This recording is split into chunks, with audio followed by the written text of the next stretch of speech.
So here's a little bit about the EMDR therapy process. It stands for eye movement desensitization and reprocessing. It was actually discovered in the 80s by a lady named Francine Shapiro. She discovered this therapy after getting a cancer diagnosis.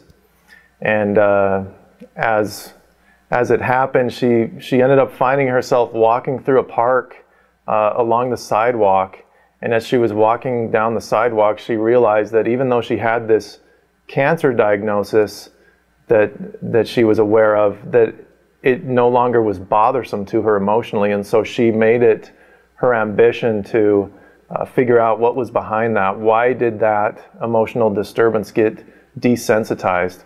So she started practicing with her colleagues and friends, and she would just have them bring up things maybe recently in their lives that they were going through currently that caused any kind of emotional disturbance. It didn't have to be a traumatic thing.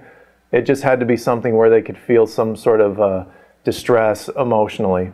And then she would utilize the EMDR therapy technique called bilateral stimulation. So as she was walking down the sidewalk, she noticed her eyes would go from left to right to left to right.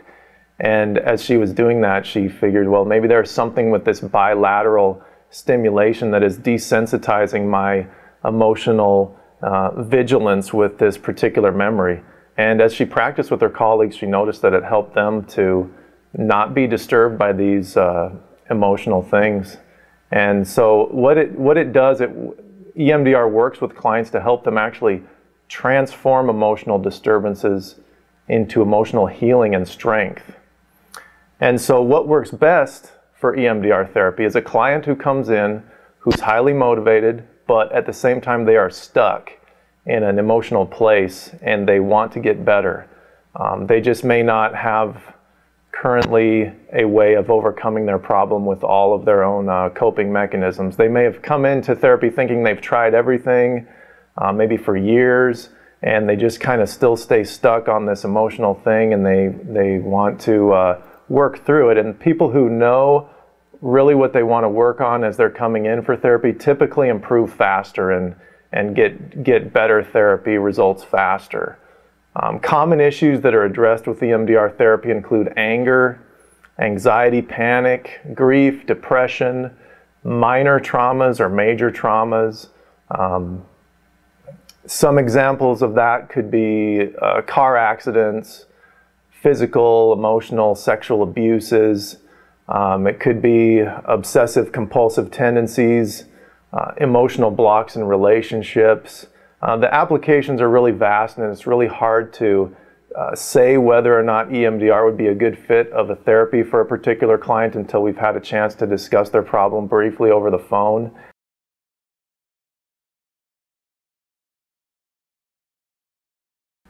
So how do I get from point A to point B if I'm a client and I have a problem and I want to get better? The first step would be to discuss with me via a free phone consultation. Typically takes 10 minutes or less, and we identify what it is that's kind of got you stuck, and we discuss whether or not EMDR therapy could be potentially a good therapy approach for you. If not, I have referrals to other agencies, other practices that could be a better fit for your particular problem. If we decide that EMDR would possibly be a good therapy for your problem, we would set up an initial appointment. And in appointment one, we would take a history, a detailed history of the presenting problem that you have coming in. We'll find out as best as we can where it came from. We'll actually even start the planning process of what we're going to work on first as we move forward in therapy. And then we come in for appointment two. Appointment two, we typically refer to as like the emotional regulation appointment. We install certain tools that the client can use, relaxation, mindfulness tools, safe, calm place.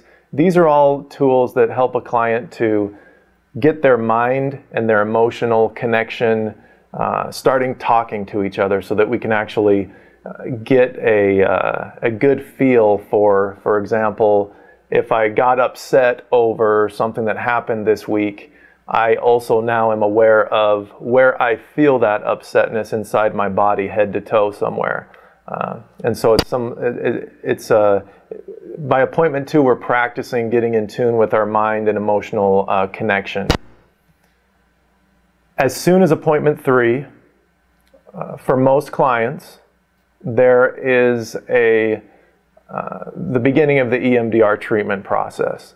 So if we were looking at a specific situation that's happening in the person's life, and on a 0 to 10 scale, 0 means this thing in this moment doesn't bother me at all. 10 means this thing in this moment, as we're talking about it right now, really I can feel it almost 100%. We're looking at finding something that we can work on kind of in the middle range. So something that's emotionally disturbing to me, like within a 3 to a 5 out of 10 scale range.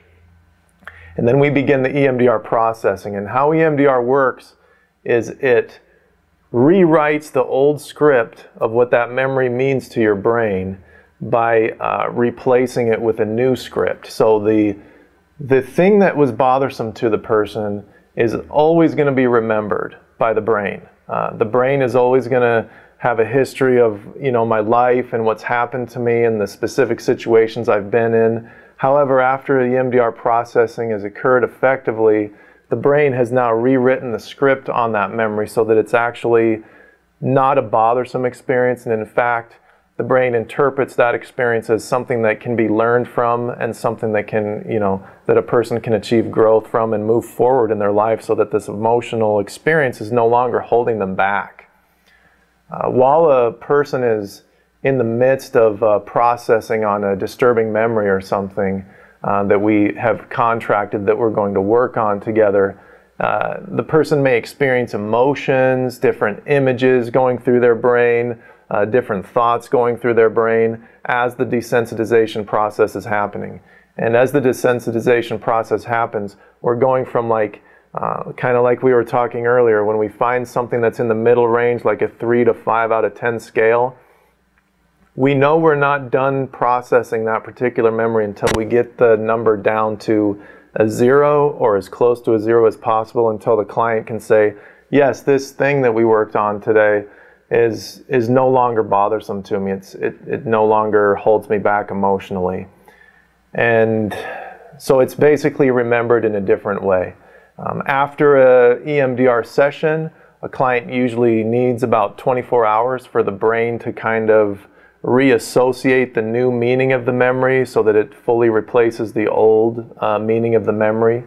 And the processing helps the clients get to the core emotional issues and reintegrate the new, healthier meaning of the memory into their current life experience.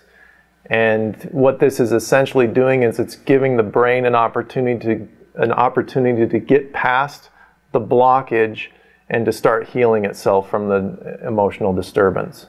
And again, this process happens fairly rapidly compared to traditional therapy approaches like just cognitive behavioral therapy or talk therapy or venting therapy, where you actually get something off your chest and you feel better about it for a period of time, but then you go back into your week and back into your life and other things start triggering it again, and you're like, oh, this same stuff is still bothering me again. And so it's more than that. It's a way to actually transform through the problem instead of just continually kind of bouncing it back and forth.